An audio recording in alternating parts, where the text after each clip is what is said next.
Welcome to Unit 1 of Introduction to Business, the United States business environment and the basics of economics. My hope is by the end of this unit, students will be able to explain how economic concepts, competition, and external environmental factors influence business decisions and apply these ideas to a business pursuit of their choosing. The essential question is as follows: how do economic forces and business environments impact the success of a business pursuit that you might choose to start? In this unit, we'll cover quite a few things: the external environment, supply, demand, equilibrium, types of competition, business structures, and entrepreneurship. All of my units have guided notes. Please click on this so that you can follow along. We start with the basics of economics. There are many different definitions for economics, but I'm going to use this one. Econ is the study of how people, businesses, and societies use limited resources to produce goods and services and how those goods and services are distributed and consumed. I've supplied you with a solid video from a reputable marketing team that puts out great content. Do watch this to learn more about supply, demand, and the equilibrium point. But to sum it up for you, supply is the quantity of something that a business has available for sale. So when we're talking about supply, we're talking about producers, the people that are making the things. How much stuff is it that these businesses or producers are creating? When we talk about demand, we're talking about consumers, the buyers. What is the willingness and ability of buyers to purchase a good or service?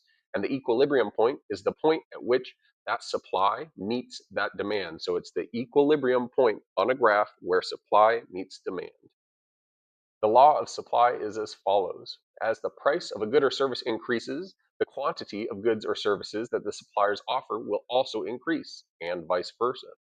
So, for example, if more people want to buy toilet paper, they may be willing to pay more for it. Businesses want to make more profit, and as a result, they increase the amount that they are producing. Do note, when we are discussing supply, we are referring to a business's inventory. The law of demand: the higher the price, the lower the quantity demanded, and vice versa. Now, this is one of those laws that can actually be broken. For example, all of the flex brands and the hype beast types of things, like your, for example, Supreme brands or Prada brands or Gucci, one of these things where the price goes up, but people want it more. That is one of the counterintuitive types of ideas behind this, but in a common sense of law of demand where it just makes sense. An example would be as follows: when the price of a movie ticket goes up, fewer people decide to go to the movie because it becomes too expensive, so demand drops. But when the price of a movie ticket goes down, more people are willing to go, so the demand increases. Again, when we are discussing demand, we are referring to consumer wants. Again, the equilibrium point is when business supply and consumer demand perfectly balance each other out. So an example would be this: if a company is selling watermelons during summer, there is a high demand and equal supply. Hence, the markets are at equilibrium. But as the summer months start to wean away, that supply is going to start to fall. But the demand might still stay high because people are still out barbecuing and grilling and having great meals. But because that demand is high, but the supply is low, the company needs to slow that demand down, so they choose to increase the prices to slow the demand down to meet their supply. Once the prices begin to increase and the demand slowly starts to drop, it brings the market back to equilibrium. A shortage and surplus are the next concepts that we'll talk about. Pretend that there's a strawberry season right around the corner and an out of season storm absolutely decimates an entire crop. I hope that that doesn't happen, but if it were to, an out of season storm could cause so much damage that 75% of strawberry crops were impacted. What would happen to the price and why?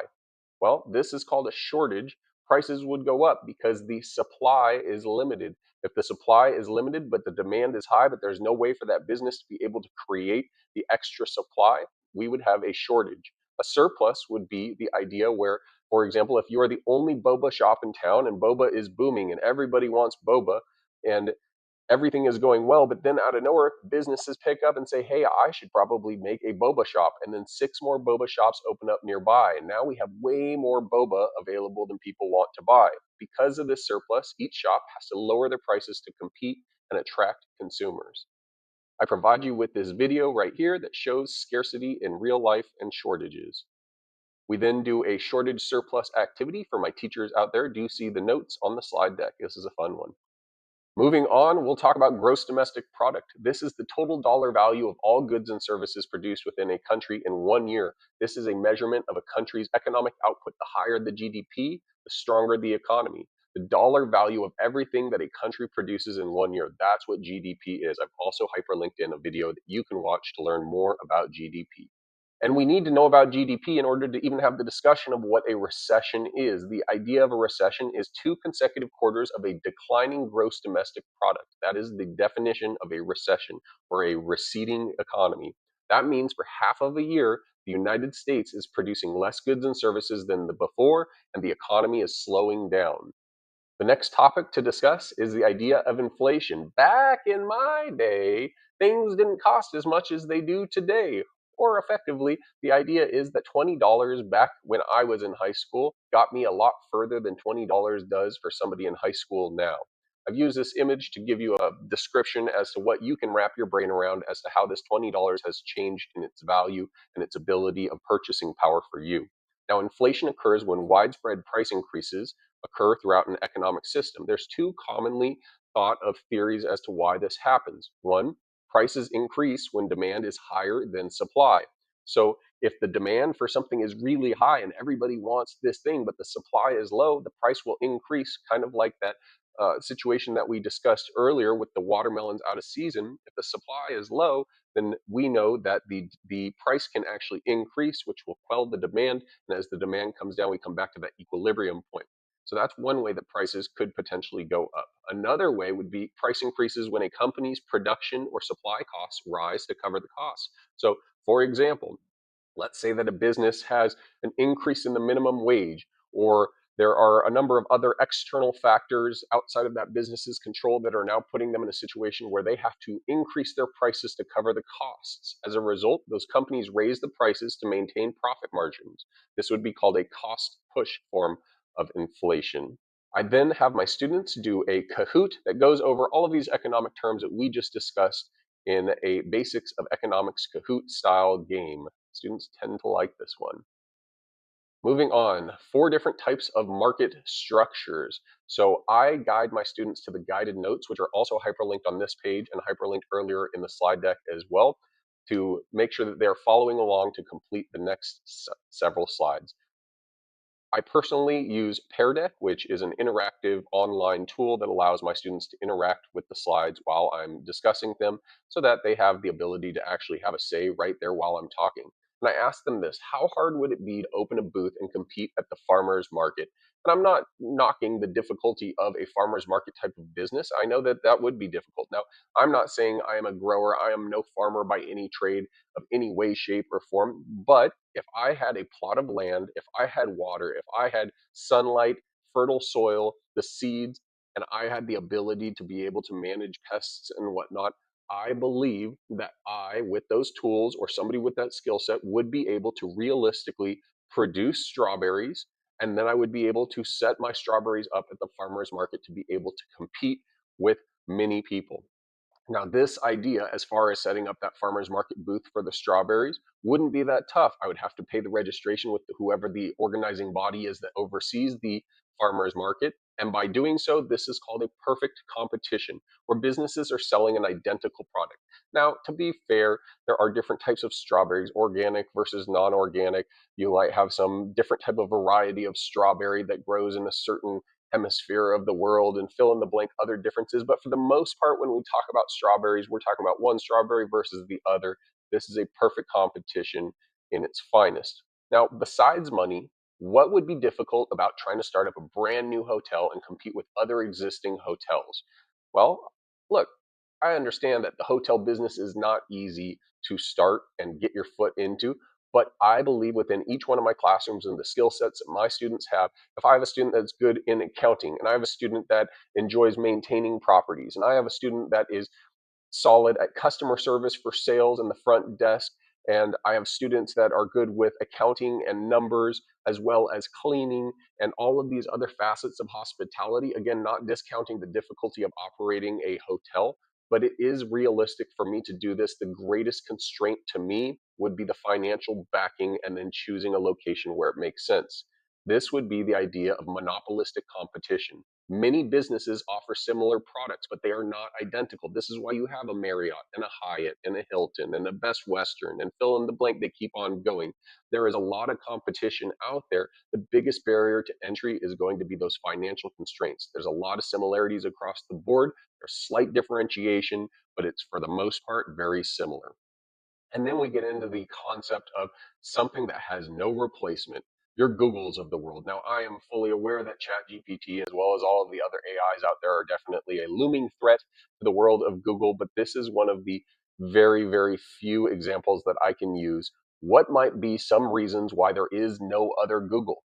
Well, the reality is it'd be really difficult to get your foot in the door. Sure, there's a yahoo.com or a bing.com, but it's very few people that are actually using that type of service nowadays. It's 2025 when I'm recording this, fully aware that AI is definitely a powerhouse in this current environment as well. Another example might be your local utility company, depending on where it is that you live. For example, where I live, we have Pacific Gas and Electric. I have no alternative. That is the only company that I can use to receive my gas and electricity unless I went fully solar off the grid, and that was the only thing that I did. This is the idea of a monopoly, where there's only a single business that dominates an industry. There is no competition. The barriers to entry are significant. In fact, they're staggering. There is no ability for another company to come in. And if they were to come in, it would still be an uphill battle to even try to claw at gaining some kind of ground of competition here. Our next concept is as follows. If you were to look at these car companies' logos, if you had the money, what would be the greatest challenge about starting a car company to compete with these above? Now, I always have my students look at these and say, who's the newest entrant into the market? Students look at this, they all quickly recognize and say Tesla. And I ask them, well, why is it that there was such a long gap between new entrants into this market? And they say, well, it's difficult. You have got to have a lot of money. You've got to have a lot of intellectual property. You need to know how to start a business with cars and design cars and manufacture cars. And that is very extensive. Well, what did Tesla do different? They created the fully electric vehicle. They mass produced it. They made it to where this was their flagship. And then they also made it to where they had their supercharging stations all throughout the nation. The whole idea behind this is there's very few competitors. The greatest difficulty to get into this is one, the intellectual property, and two, the financial backing to be able to do so. This is the concept of an oligopoly or oligopoly, a small number of businesses offering similar products but not quite identical. There is slight variation. This is a quick pictorial that will show you the different types of competition in one snapshot. So again, here's a few examples. Perfect competition would be farmers markets, lemonade stands. This could be the farmer that has milk selling on the side of the road versus the other farmer on the other side of the road that's selling milk. The product is nearly the same. Prices are clearly listed. With a monopoly, the example that I can give you, again, this is illegal in the United States of America, is where public utilities are the only opportunity. There's really no other choice, or at least where I live. Monopolistic competition is the idea of having barriers to entry, but they are not so significant to where there are many entrants in this. There are significant amounts of competitors. There are slight variations to each one of their products. There is more variation to their product than an oligopoly, as there is different types of variation there. An oligopoly has slight variation. There is significant barriers to entry, mostly financial and intellectual property. Some types of ideas for an oligopoly would be cars, cell phones, and limited providers. I give you this image right here that shows you the four market structures as well as all of the categories that are spelled out for you so that you can see exactly how these are all broken down. We move into the next segment of this unit and we start talking about the idea of things that we can control. So each day you only have a limited amount of time and energy. Do not waste it on things that you cannot control. I give students the opportunity to respond to this silently in the Pear Deck. Again, I use Pear Deck as an interactive opportunity for students to be able to participate without using their voice, to get every single one of my students involved, even the one that is not confident to raise their hand. And I ask them, what is something that has changed in your life but is out of your control? I have them reflect on this. This tends to be pretty powerful. I always keep it anonymous. I never read somebody's out loud, especially with their name, unless they're comfortable with it. And I have this opening slide to begin the discussion of a transition in this unit to talk about the external environment, which is everything outside of a business's boundaries that might affect it that they can't necessarily control, but they can adapt to. And so on this slide, it shows you what those different external environmental factors are: the economic environment, technological environment, sociocultural, global, domestic, and political legal. On this portion here in the political legal, I define it. I ask them a question: how is the political or legal environment impacting business beyond their control? Oftentimes I'll pick a business, for example, a Starbucks, and I will ask them to go through the scenario. How is the political legal environment changing the way that a business might have to adapt or move within a certain economy? I then follow up with the economic environment. How are things in the economy also changing? So I give them that economics definition one more time, and I have them define what the economic environment is. It's the overall health of the economy and financial conditions that affect consumers and businesses. Well, how might that impact a business? I am hoping to get students to say something along the lines of, well, if people have more money, they'll spend more money. If people have less money, they'll spend less money. We then discuss the technological environment. These are advances in technology that change how businesses produce, sell, or deliver products and services, things like automation, software, new equipment, digital tools. My question to them is, what changes have businesses had to make as a result of changing and improving technology? For example, that same Starbucks situation, they had to adapt and allow for the mobile app for people to be able to make their purchases online using their phone.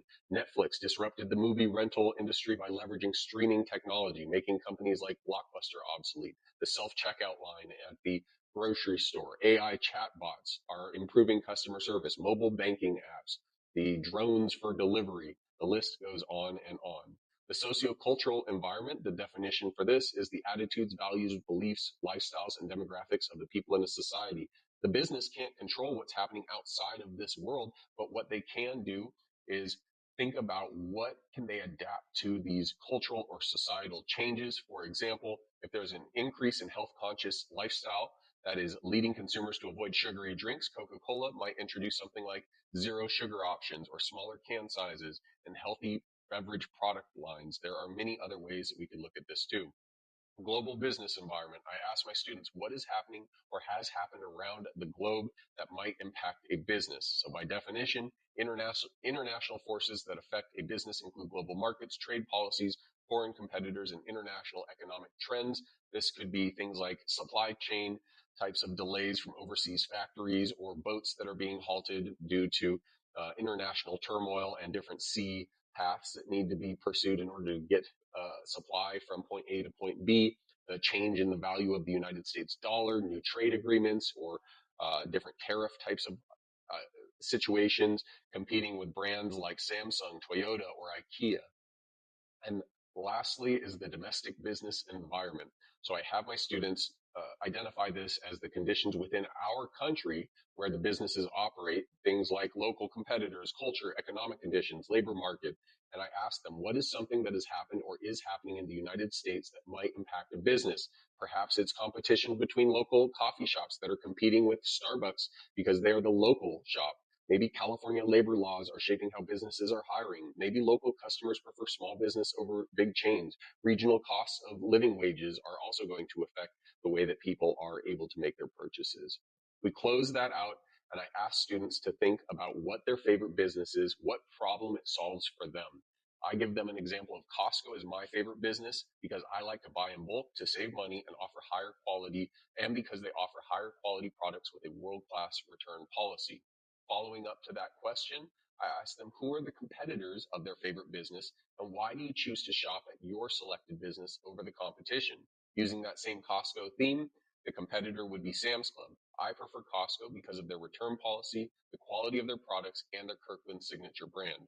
This, to me, is their competitive advantage. It's the factor that allows Costco or any company to produce goods or services more effectively than their rivals or competitors to offer great value to their consumers. I then have students think, pair, and share. So they think for a moment, they pair up, and then they share out their response. This is the question. What is a business that's missing in our community? What problem would it solve? So an example, our community is missing a family-friendly indoor recreational center. It would give kids and teens a safe place to hang out after school and help reduce boredom and screen time. I do this activity so I can get their brains thinking about, well, what is missing? What do we not have a surplus of? What types of economic engines are we missing in our community? And I share this quote of mine that most successful businesses share one thing in common. They solve people's problems at a price that people are willing to pay. And if you are somebody that takes on the risk and reward of starting that business, that would make you an entrepreneur. The individual who accepts the risks and responsibilities involved in creating and operating a new business venture. Now that they've taken that into consideration, they can start thinking about, well, what is missing? What is a problem that we have that has a solution out there, but it has not yet been provided to our community?